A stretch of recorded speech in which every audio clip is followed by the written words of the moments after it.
Deforestation का मतलब है इंसानों द्वारा अपने काम के लिए जंगलों की कटाई करना। जब जंगल साफ हो जाते हैं तो पेड़ों में स्टोर्ड कार्बन वापस से एटमॉस्फेयर में कार्बन डाइऑक्साइड के रूप में बाहर आ जाती है, जिससे क्लाइमेट चेंज में कंट्रीब्यूशन होता है।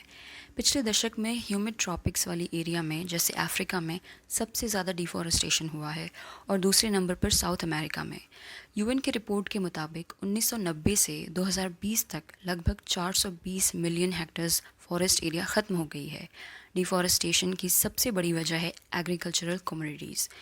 एग्री बिजनेसेस जंगलों की बहुत बड़ी एरिया को कैश क्रॉप बनाने के लिए ख़त्म कर देते हैं। डिफॉरेस्टेशन अकेले 12 से 20% तक ग्लोबल ग्रीन हाउस एमिशन में कंट्रीब्यूट करता है। डिफॉरेस्टेशन या डिग्रेडेशन की वजह से कुछ ट्रॉपिकल फॉरेस्ट अब जितना कार्बन एब्जॉर्ब करते हैं उससे ज़्यादा कार्बन एनवायरनमेंट में छोड़ देते हैं। इससे ये जंगल अब कार्बन सिंक होने के बजाय कार्बन सोर्स होते जा रहे हैं। जैसे कि अमेज़न रेन फॉरेस्ट का साउथ ईस्टर्न पार्ट अब कार्बन सोर्स माना जाने लगा है। जंगलों के ना होने की वजह से रूरल कम्युनिटीज़ में जीवन यापन करना कठिन हो जाएगा, कार्बन एमिशन बढ़ने लगेगा, बायोडाइवर्सिटी ख़त्म होने लगेगी और ज़मीन डिग्रेड होने लगेगी। एनवायरनमेंट पर ह्यूमन एक्टिविटी का सबसे बुरा असर है प्रजातियों का लुप्त होना, जिससे नेचर का बैलेंस बिगड़ रहा है और इकोसिस्टम फ्रेजाइल होता जा रहा है।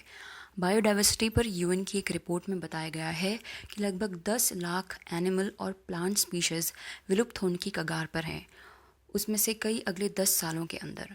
एनिमल प्रोटीन की इंक्रीज डिमांड, इंटेंस और अनसस्टेनेबल फार्मिंग में बढ़ोतरी, वाइल्ड लाइफ का एक्सप्लॉयटेशन, क्लाइमेट क्राइसिस जैसे कंडीशंस जूनोटिक डिजीज़ को सामने ला रहे हैं।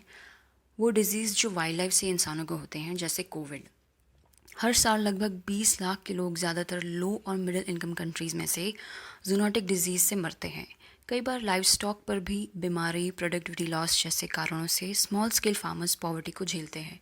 पिछले 2 दशकों में जूनोटिक डिजीज़ की वजह से $100 बिलियन से भी ज़्यादा का नुकसान झेलना पड़ा है। दुनिया इस समय ट्रिपल क्राइसिस झेल रही है, क्लाइमेट चेंज, पोल्यूशन और बायोडाइवर्सिटी के रूप में। बढ़ती डिफॉरेस्टेशन, लैंड डिग्रेडेशन और स्पीशीज़ का लुप्त होना हमारे प्लैनेट और लोगों दोनों के लिए गंभीर खतरा बनता जा रहा है।